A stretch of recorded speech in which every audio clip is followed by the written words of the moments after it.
Hi, this is Yash Sagar. Pro wrestling league 2026 host करना मेरे लिए सिर्फ एक असाइनमेंट नहीं था, लेकिन मेरे लिए एक होल न्यू एक्सपीरियंस था। मैंने पहली बार रेसलिंग को बहुत ही करीब से देखा। मुझे लगता था कि क्रिकेट ही एक सबसे ज़्यादा क्रेज वाला स्पोर्ट है, लेकिन जब मैं PWL के अरीना में गई तो मुझे समझ में आया कि रेसलिंग की एक अपनी ही अलग दुनिया है। होस्ट होने के नाते मैंने हर मैच को बहुत ही पास से देखा। मैच पर जो 6 मिनट होते हैं ना, वो एक इमोशनल रोलर कोस्टर की तरह होते हैं। कब मोमेंटम शिफ्ट हो जाए, कब एक पॉइंट पूरा गेम ही बदल दे, it's keeps you on the edge. Backstage ही मुझे PWL का असली रूप समझ में आया।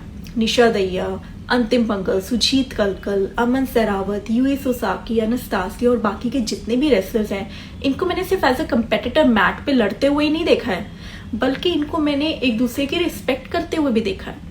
मैच से पहले तो ये बहुत ज़्यादा फोकस्ड रहते हैं, ऐसे लगता है कि मैच में एक दूसरे को मार ही डालेंगे, लेकिन मैच के बाद ये लोग बहुत ही चिल मोड में होते हैं। एक दूसरे के साथ हंसी मजाक करते हैं, एक दूसरे की टांग खींचते हैं, डिनर टेबल पर स्टोरीज शेयर करते हैं, कभी टिप्स एक्सचेंज करेंगे तो कभी बस बिल्कुल चिल ही कर रहे होते हैं। तब मुझे समझ में आया कि ये सिर्फ एक राइवलरी नहीं है, बल्कि एक म्यूचुअल रिस्पेक्ट का कल्चर है। एज अ होस्ट मैंने भी बहुत कुछ सीखा। लाइव प्रेशर कैसे हैंडल करना है, इंस्टेंट रिएक्शंस देना और क्राउड की एनर्जी के साथ अपनी एनर्जी और अपनी इंटेंसिटी को किस तरह से मैच करना है।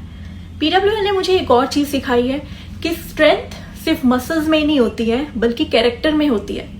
और PWL 2026 में मैंने कैरेक्टर बिल्ड होते हुए देखा है।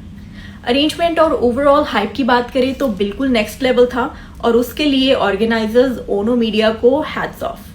क्राउड की एनर्जी, लाइट्स, म्यूजिक, हर बाउट फाइनल जैसा फील देता था।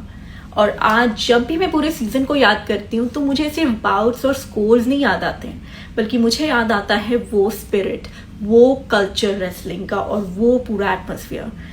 मुझे पूरा यकीन है कि ये रेसलर्स कल जब ओलंपिक मैट पर इंडिया का तिरंगा लहराएंगे तब मुझे बहुत प्राउड होगा, और मैं प्राउडली कह सकती हूँ कि मैंने उनकी जर्नी PWL 2026 में बहुत करीब से देखी।